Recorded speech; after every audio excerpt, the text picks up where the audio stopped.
আইপিএলে ৩ ম্যাচ খেলে প্রায় 2,16,00,000 টাকা নিয়ে ভারত ছাড়লেন মুস্তাফিজুর রহমান।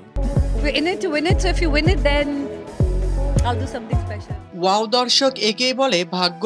আইপিএল এর নিলামে মুস্তাফিজুর রহমানকে দলে না নিয়ে এবার আফসোস করছেন চেন্নাই সুপার কিংস। অপরদিকে দিল্লি থেকে বার্তা দেওয়া হয়েছে মুস্তাফিজুর রহমানকে আর কোনোভাবেই হাতছাড়া করতে চান না তারা। তার জন্য পরবর্তী আসরে মুস্তাফিজুর রহমানকে দ্বিগুণ টাকা অফার করেছে দিল্লি ক্যাপিটালস। হ্যাঁ দর্শক, তার ওই বিস্তারিত জানতে ভিডিওটি না টেনে শেষ পর্যন্তই দেখতে থাকুন। প্রিয় দর্শক, অনেক জল্পনা কল্পনা শেষে আবারও দিল্লি ক্যাপিটালস এর দলে জায়গা পেয়েছেন মুস্তাফিজুর রহমান। দলে জায়গা পাওয়ার পর থেকেই যেন নিজের যোগ্যতা দেখিয়েছেন একের পর এক। যে যোগ্যতায় মুগ্ধ হয়েছেন আবারও ভারতীয় ক্রিকেট প্রেমীরা।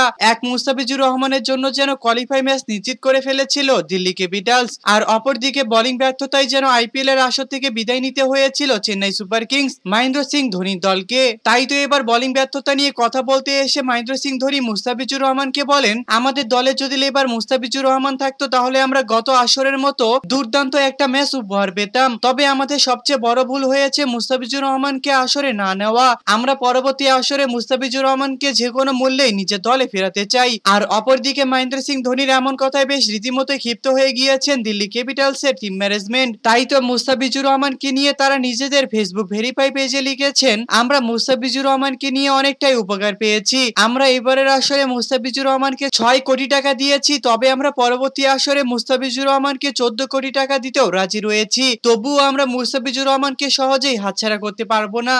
তো দর্শক, একে তো মুস্তাফিজুর রহমানকে নিজেদের দলে না নিতে পারে আফসোস করেছেন মহেন্দ্র সিং ধোনি, আর অপরদিকে পরবর্তী আসরে পুরো 14 কোটি টাকা দেওয়ার অফার করেছেন দিল্লি ক্যাপিটালস। তাহলে পরবর্তী আসরে মুস্তাফিজুর রহমান কোন দলের হয়ে খেলবেন তা আপনাদের কাছে কি মনে হয়? অবশ্যই আমাদেরকে এই বিষয়ে কমেন্ট করে জানাতে একদমই ভুলবেন না। ধন্যবাদ।